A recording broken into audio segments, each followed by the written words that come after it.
இப்போ நம்ம 12th ஸ்டாண்டர்டில் unit 1 accounts from incomplete records பார்க்கலாம். மீதி இருக்க யூனிட்ஸ்லாம் ரிமைனிங் யூனிட்ஸ்லாம் வந்து நெக்ஸ்ட் வர வீடியோஸில் கண்டினியூஸாக பார்க்கலாம். இப்போ நம்ம unit 1 accounts from incomplete records பார்க்கலாம். இப்போ அக்கௌண்ட்ஸ் ஃப்ரம் இன்கம்ப்ளீட் ரெக்கார்ட்க்கு ஒரு குட்டி இன்ட்ரடக்ஷன் என்னென்னா, அக்கௌண்ட்ஸ் ஃப்ரம் இன்கம்ப்ளீட் ரெக்கார்ட்ஸ் வந்து மோஸ்ட்டாக சிங்கிள் என்ட்ரி சிஸ்டம் தான் ஃபாலோ பண்ணுவாங்க. அவங்கக்கிட்ட வந்து கம்ப்ளீட் ரெக்கார்ட்ஸ் வந்து இருக்காது. ஆனால் நம்ம எல்லா கம்பெனிஸுமே வந்து ப்ரிஃபரபுளாக டபுள் என்ட்ரி சிஸ்டம் தான் மெயின்டைன் பண்ணணும். ஆனால் இந்த மாதிரி சிங்கிள் என்ட்ரி சிஸ்டம்லாம் வந்து அந்த ஸ்மால் ப்ரொப்ரீட்டர்ஸ் அவங்களோட டெசிஷன்ஸ்க்கு தகுந்த மாதிரி தான் அவங்களோட அக்கௌண்ட்ஸை மெயின்டைன் பண்ணுவாங்க. ஆனால் எல்லா கம்பெனிஸுமே வந்து ப்ரிஃபரபுளாக டபுள் என்ட்ரி சிஸ்டம் தான் மெயின்டைன் பண்ணணும். As per section 128 subsection 1 of the Indian companies act 2013 படி எல்லா கம்பெனிஸுமே டபுள் என்ட்ரி சிஸ்டம்க்கு கீழே தான் ஃபாலோ பண்ணணும். அப்புறமேட்டு இந்த சிங்கிள் என்ட்ரி சிஸ்டமில் வந்துட்டு மெயினாக எதை மெயின்டைன் பண்ணுவாங்கன்னா, cash account and personal account of customers and creditors, இந்த அக்கௌண்ட்ஸை மட்டும் ஃபுல்லாக மெயின்டைன் பண்ணுவாங்க. அதர் அக்கௌண்ட்ஸ்லாம் வந்துட்டு based on the necessity of the proprietor படி ப்ரொப்ரீட்டருக்கு தேவையான அக்கௌண்ட்ஸை மட்டும் இது இல்லாமல் எக்ஸ்ட்ராவாக அவங்களுக்கு வேணுங்கிறத மட்டும் மெயின்டைன் பண்ணுவாங்க. இதுதான் இதோட இன்ட்ரடக்ஷன்.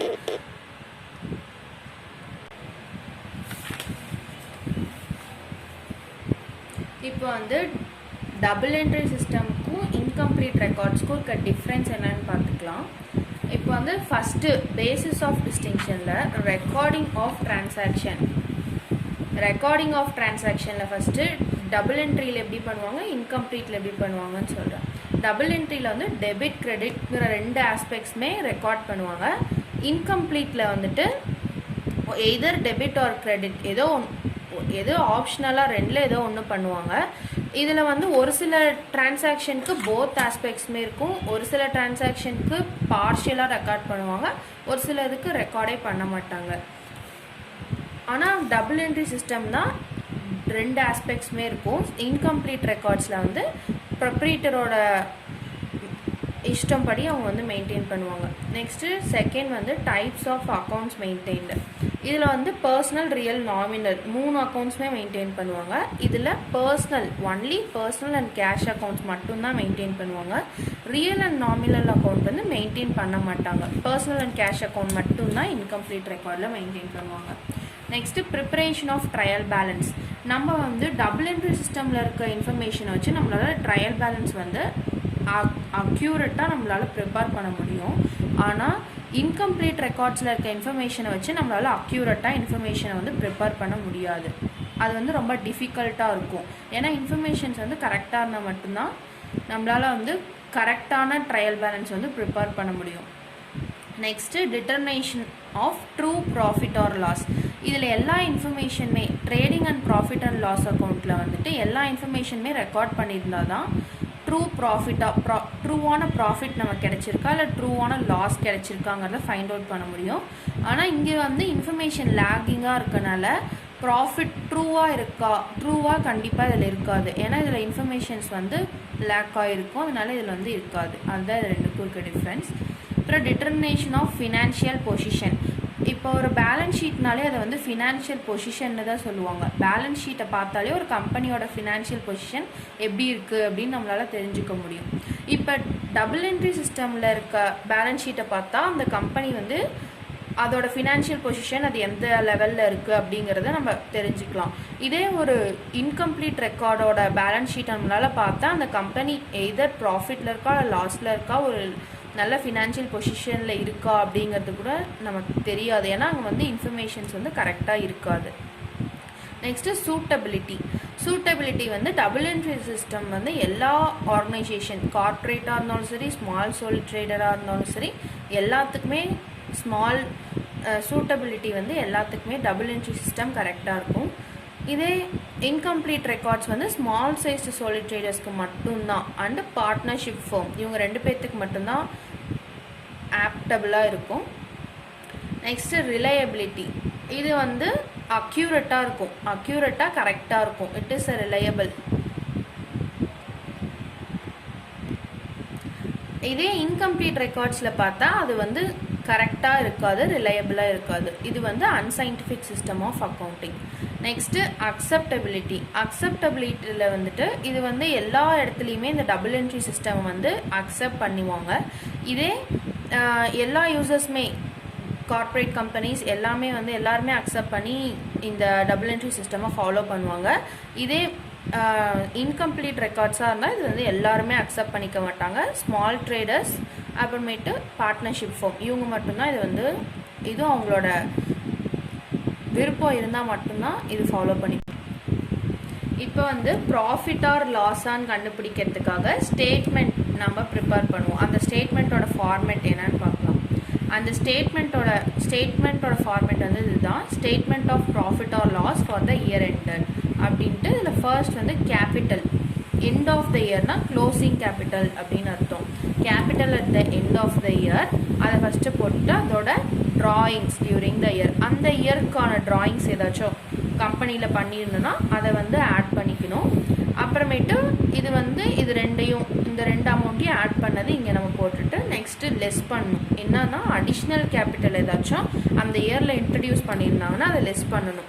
அந்த அமௌண்ட்டோட லெஸ் பண்ணிட்டா வர அமௌண்ட் தான் வந்து adjusted closing capital. Adjusted closing கேபிட்டலோட ஓப்பனிங் கேபிட்டலை லெஸ் பண்ணிட்டா ப்ராஃபிட் ஆர் லாஸான்னு நமக்கு தெரிஞ்சிடும். அதுதான் இதோட format. Statement of profit or லாஸோட ஃபார்மேட் வந்து இதுதான். இப்போ இதை பேஸ் பண்ணி ஒரு சம் பார்க்கலாம். இப்போ illustration 1, from the following particulars ascertain profit or loss. இப்போ வந்து இந்த இன்ஃபர்மேஷனை வச்சு நம்ம இந்த இயரில் ப்ராஃபிட் இருக்கா இல்லை லாஸ் ஆயிருக்கா அப்படின்னு சொல்லிட்டு நம்ம ஃபைண்ட் அவுட் பண்ணணும். இப்போ beginning of the year, capital at the beginning of the இயர்னா இது வந்து opening capital 2 lakh. Capital at the end of the year இது வந்து க்ளோசிங் கேபிட்டல். அப்படின்னாலும் இங்கே டேட் பார்த்தா ஓப்பனிங்காக க்ளோசிங்கான்னு தெரிஞ்சிடலாம். 3,50,000. அப்புறம் அடிஷ்னல் கேபிட்டல் இன்ட்ரடியூஸ் பண்ணியிருக்காங்க 70,000. Drawings during the year, drawings வந்து அந்த கம்பெனியில் பண்ணியிருக்காங்க, அது வந்து 40,000. இப்போ வந்து statement of profit or loss அப்படின்னு நம்ம இப்போ ஃபைண்ட் அவுட் பண்ணோம்.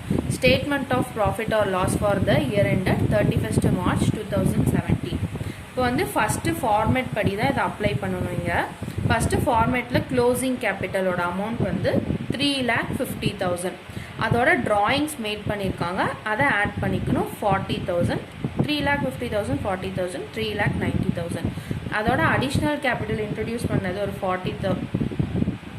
70,000, அதை லெஸ் பண்ணிவிட்டு அப்புறம் அது லெஸ் பண்ணி வர அமௌண்ட் தான் வந்து அட்ஜஸ்டட் க்ளோசிங் கேபிட்டல். அதோட ஓப்பனிங் கேபிட்டலை லெஸ் பண்ணிட்டா 2 lakhs, இதை லெஸ் பண்ணிட்டா நமக்கு ப்ராஃபிட்டுங்கிறது வந்து மேலே பிக் வேல்யூவும் கீழே ஸ்மால் வேல்யூவும் இருக்கணும். இல்லை மேலே வந்து ஸ்மால் வேல்யூவும் கீழே வந்து அதாவது ஓப்பனிங் கேபிட்டல் வந்து அதிகமாகவும் இருந்துச்சுன்னா அது வந்து லாஸ்.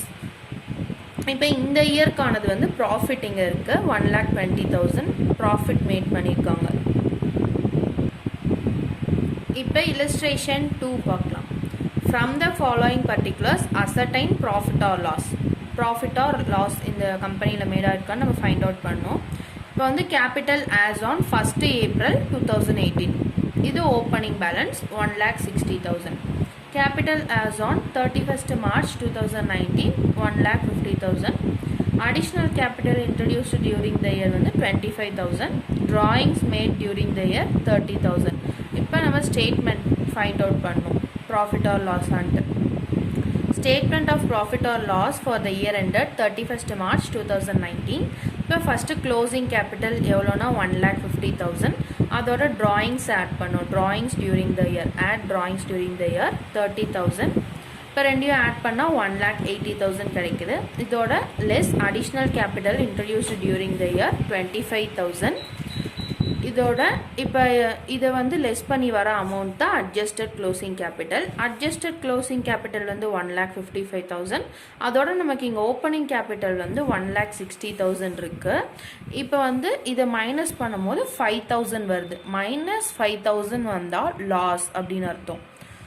ஆல்ரெடி நான் சொன்னேன், மேலே வந்து பெரிய வேல்யூவும் கீழே வந்து சின்ன வேல்யூவும் கீழே வந்து பெரிய வேல்யூவும் இருந்தால் அது லாஸ். மேலே பெரிய வேல்யூவும் கீழே சின்ன வேல்யூவும் இருந்தால் தான் அது ப்ராஃபிட். இப்போ இங்கே வந்து மேலே சின்ன வேல்யூவும் கீழே பெரிய வேல்யூ இருக்கனால இது வந்து லாஸ். இப்போ நம்ம ஃபைனலாக -5000 ஃபைண்ட் அவுட் பண்ணியாச்சு. இப்போ ப்ராஃபிட்டாக ஆர் லாஸாங்கிறத நம்ம இங்கே எழுதணும். இங்கே வந்து loss incurred during the year அப்படின்னு எழுதி சம் முடிச்சிடணும். நெக்ஸ்ட் வீடியோவில் வந்து ஸ்டேட்மெண்ட் ஆஃப் அஃபைர்ஸ் மெத்தட்லேருந்து கண்டினியூ பண்ணலாம். இப்போ உங்களுக்கு வீடியோஸ் பிடிச்சிருந்துன்னா சப்ஸ்கிரைப் பண்ணிக்கோங்க.